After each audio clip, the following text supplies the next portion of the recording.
So this is from Film Thread is a really good channel on YouTube. I mean, you guys aren't really film nerds like me, so maybe it's not something you guys would check out on a regular basis. I took a film course. It ruined every movie like ever since. It makes it hard to watch things when you start looking at it from an analytical perspective. But this says, so Chris Gore explains why movie franchises fail when they are made by studio committee. And he is absolutely right. Me and Dane have been talking about this quite... Yes, Dane, take your... we could take our victory lap right now.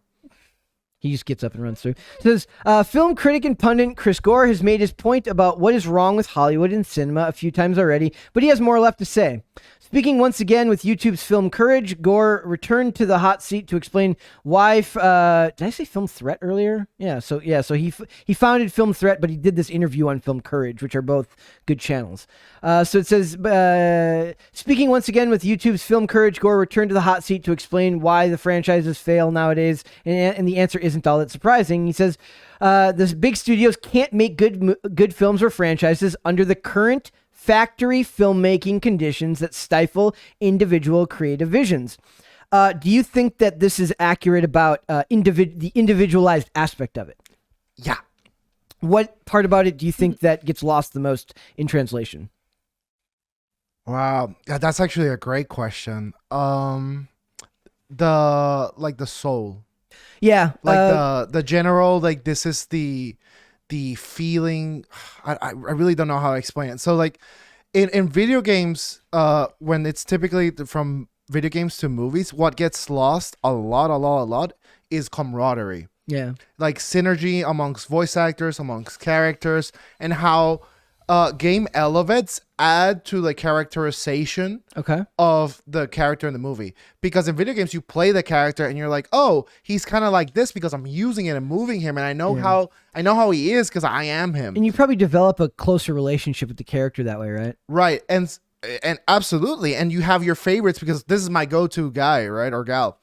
And so when you don't have that, and when you don't have, like something that represents like a little moment that every player or person stumbles upon. By the way, I know this isn't just for video game movies. No. But what he's saying just like sticks in my mind perfectly because what he's talking about is like when you don't, what we always talk about is actually like when you don't pay attention to the source material, because like the marketing guy got in there. He's like, hey guys, you know what? We got a sponsorship with Outback Steakhouse, so we need Doctor Strange to be like, in order to perform the spells, I need a loaded baked potato from Outback Steakhouse. Ooh.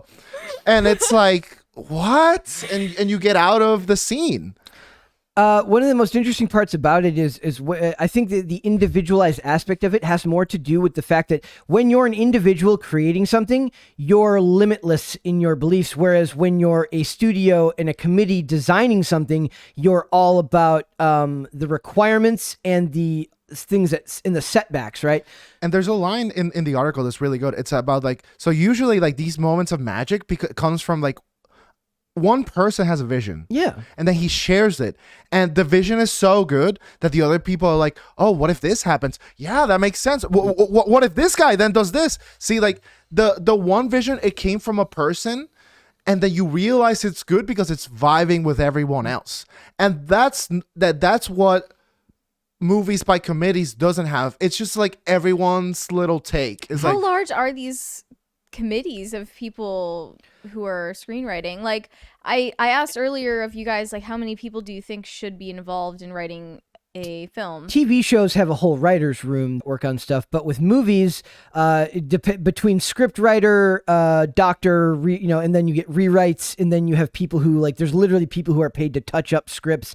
You can have anywhere from 2 to 6 to maybe more people involved, right? On the high end. But that's not where I see the problem with this. I think of it as, it's not about the two people writing, it's about the handcuffs that are put on them as they write. Okay, so it's not about whether two people can come up with a cohesive vision. It's whether the two people who come up with a cohesive vision meet all of the checkmark boxes that they need to check off along the way. So it can't just be a good movie. It has to be a good movie that sells in specific countries. So do you mean like quotas and messaging and not just quotas, being marketable enough? Yeah. So if you're making it back in the day when he's making this movie, it's made for an American audience for the most part, right? It goes global, but the focus is here in America. If you're making a movie now, you have to figure out whose sensibilities in other countries you're going to offend, whose sensibilities in this country you're going to offend. Will it be marketable to children? Will the children be able to buy toys related to it? Does the toy company have a specific type of option? And all of that is before the movie's even done and written.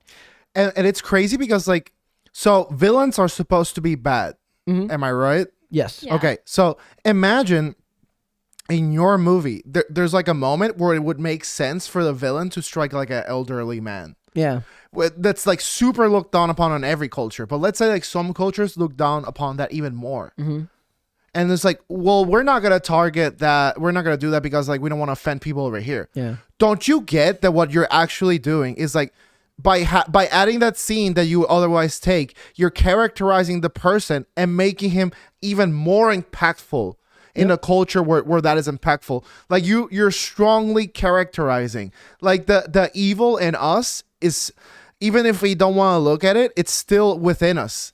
And like to look at it through art and analyze it through art, it lets us like reinterpret ourselves and like reinterpret like the species itself. And like that's what I'm saying. Like these censors and these like marketers and litigious people, they're taking away the humanity from us. Like even villains are like, you basically are the Hamburglar from McDonald's. You're harmless, you know? Yeah, you're not allowed. It's always cartoonish, and it's always, or now it's actually, to me, most of the problem is like on TV, it's always the most cartoonishly like low stakes things that people are getting in trouble for in television series and movies.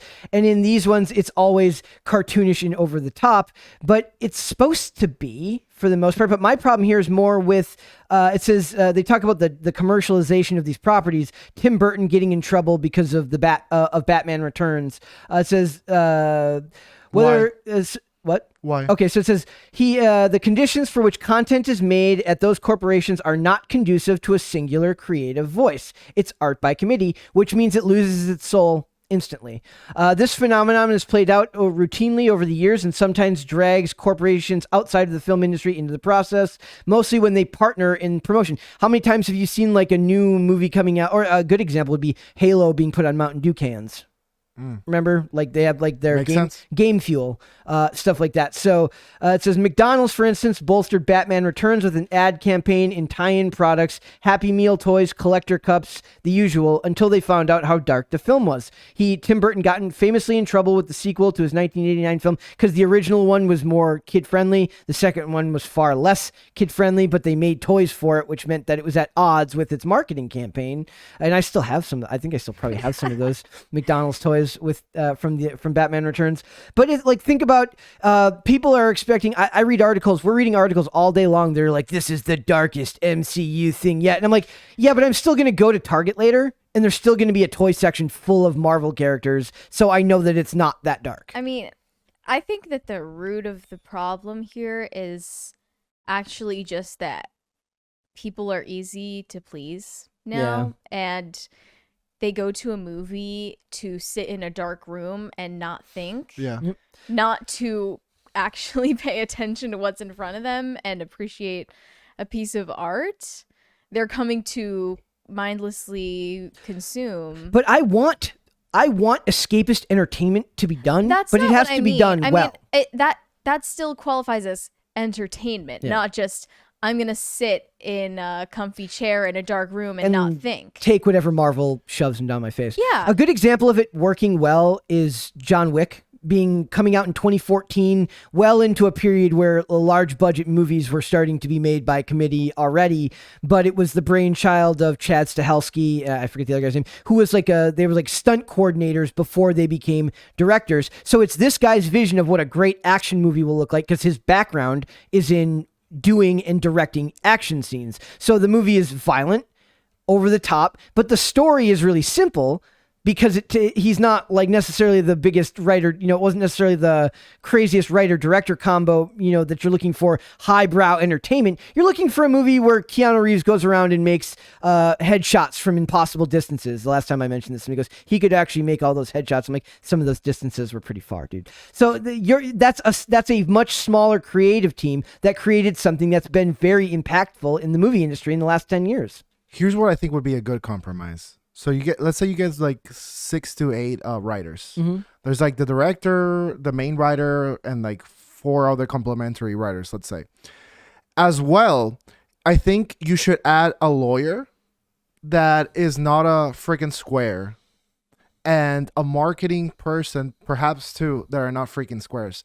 And what that would add is that if it's just creatives are going to be creatives. You need some like litigious people, marketing and lawyers that have that litigiousness, but are also like creative focused, so that when they have like a really, really incredible idea that they've really baked into the cake and it's like a center part of the whole thing, you got to make sure that you have the guy that's thinking they're like a suit. And that's like, no, I don't know if that's too much. I don't know if like the money is not gonna like it and we're gonna have to pull it. Like they have those conversations while they're writing. And so like if they have to adapt something, like they can do it then. Because usually like what I'm imagining what happens is like they shoot it, they write it, they have this great thing. It's like, yeah, remove the heart and soul of the movie and put a Latinx. And it's like, what, dude? It's like about magic and cheeseburgers. I like how you turned Latinx into just a general term that means anything. Well, I mean, people will be sold anything. Yep. That's why they can do that. I disagree. Like that, I think that's why there's so many podcasts, is because like people's palates are starting to be like custom made, and they're trying to do this like, hey, everyone has a custom taste. Let's add a little bit of everything, and it's this disgusting dish with like flavors that none of them complement each other. When it's like, because the argument will always be like, when you make your movie, they'll be like, well, why wasn't there more of this? And then you're expected to bend the knee and say, yes, I should have done that. When what you should have said is, that's not the story I'm telling right now. Right. Like whatever it is that you think should have been in there, there's not enough of this type of character. There's not enough of this of people from this group. There's not enough of this type of storytelling. You say, look, we're literally drowning in entertainment content right now. Netflix, Amazon, Hulu's, all these streaming services. What are the other ones? There's Paramount Plus. There's Peacock. There's literally endless choices right now. There's timcast.com where you can subscribe. You're drowning in content. Not every story needs to fit everybody's sensibility. Otherwise, you get watered down, boilerplate, basic stuff that offends nobody but pleases nobody either. It's not even that you would ideally love to include all of these different check boxes in your film, but you can't, unfortunately, pragmatically. No, like the ideal thing is to focus on that story. Yeah, I have a question. What's the iconic movie of 2010? Exactly. I have no idea. Exactly. There isn't one. I'm sure there is. What's the iconic movie of 2000s? I can say several. Memento. Great movie. Legendary movie. Of the 2010s or? No. So I said Avengers would be the 2010s probably as far as society. Imagine. Yeah. Imagine comparing that to like earlier cinema. Compare that to The Godfather. Yeah. You know, compare that to Memento. Yeah, but that's what I'm saying. Like, we're losing it. That's the relaunch of blockbuster movies. There have been so many movies. There have been great movies that have come out in that time period. Just a great example he gives here is Christopher Nolan and Denis Villeneuve, who are both people who have found a way to be both creatively gifted while working with inside the studio structure. With Christopher Nolan, it's like Interstellar or Inception. He gets to tell his unique story ideas while working within the framework of big studio politics, right? Denis Villeneuve made Sicario, which is one of my favorite movies of all time. He's the guy who did Dune last year, which managed to be all the big budget studio thing that they wanted while still being slow and overly artsy, in my opinion. It was not his best work, but he also did Blade Runner 2049, which even though it made like no money, a lot of people consider to be a very rare example of like a sequel being made like 30 years later and actually holding down the spirit of its predecessor, right? So there's a few directors who have that ability, but then you get your J.J. Abrams, who can't really do it well. I mean, he doesn't really have that ability, in my opinion, to bring these things back to life. He does better with his original properties, but his Star Trek stuff, his Star Wars stuff especially, all are kind of soulless, empty, and like they bring him in to make these soulless, empty stuff we're talking about right now. Star Trek movies are a trillion times better than Star Wars. But he's done both now. He's done Star Trek and he's done Star Wars. And his Star Wars, they literally brought him in to make the most boilerplate basic movie ever because everyone was so pissed with how The Last Jedi turned out. I'm HN legendary walk out of films guy. Yeah. Like, I do not care. Like, I spend money for this. It wasn't worth my money. I'm not going to lose my time too. And like, I'm telling you, that first Star Wars movie that was essentially a remake It was just of a remake of New Hope. Was like the biggest insult I've ever seen for any community. And it honestly showed the IQ of these people because it was like goddamn abysmal. I'm sorry, Star Wars fans, write me some hate comments in the... I'm sure that the Star Wars fans didn't like it either. Yeah, you're thinking more of the subsect of weirdos who like The Last Jedi. That's what I'm saying. Like, there's some of you that are really hurt and like need a hug and thought that movie was a movie. Yep. And I had nothing for you. Nothing. He mentions how he thinks that filmmakers no longer have to just be filmmakers. They have to be financiers. They have to be diplomats to other countries. They have to be able to be special envoys to communities they're not part of. And that's too much when your job is just to be creative. But that's the world we live in now. And I think a part of that is the problem is just we're too connected to the world around us, meaning like back in the day, you make a movie that you believe is subversive and it's got some unique elements that might make people angry. Well, they got to send you snail mail that gets there 5 days later with their letter writing campaign about why they're pissed at you. Or they have to come up to you face to face and say what they think, which no one wants to do anymore. No, they do not. So it's like now these companies get 5 to 10 messages on Twitter about why they're pissed about something. And then all of the baby boomer executives are like, this is an emergency situation, code red. And they don't realize... don't understand what the internet is. No, or just the scope. They don't know it's actually just 10 accounts run by one person. Or even if it's 10 people, that's nothing in the grand Even if scheme it of is, things. yeah. That's nothing in the grand scheme of things. So crash the economy. Well, so I don't know. I think a lot of it is also CGI is why we don't connect with movies anymore. We were talking about that the other day. That I'm over it. Your brain just literally doesn't process it. In fact, we had this. It says they talk about this here about the science of getting it wrong. This is only tangentially connected here, but they talk about how your brain does not connect to CG imagery the way it does to practical imagery, which makes the movie that's already written to be empty-ish and by committee feel even more empty than it already does. Which was exactly what Doctor Strange got wrong, in my opinion. Exactly. And the only time that they should be using CGI is at a time when you will not notice that they're using it. I think you already described it perfectly a couple of episodes ago. It's that, like where's the where's the meaning? Where's the acting? Like you have to watch every movie like skeptically. Yeah. You gotta be like, it's coming. It's like the virtue signaling is coming. Like they're it's gonna worse say in network TV. It's so bad in network TV. Like it used to be my haven, like really, really generic by the book for like old boomer cop shows. And they're so bad now, like because they tended to be seemingly written by older people who would have more. They could work within that story structure, so the message could be hidden better, or it felt more part of the entertainment, which I liked. Like you can give me all the messaging you want, but you have to find a way to do it that works within the context of the story. Now it feels like they've got this influx of new writers, and they didn't get the memo on how to be subtle, and it's so bad now, dude. Like I'm telling you, they just in modern theme, they just do it in any like tasteless way. Like you'll have a scene where a cop's pulling someone over, and he's like, "Sir, do you know why I pulled you over?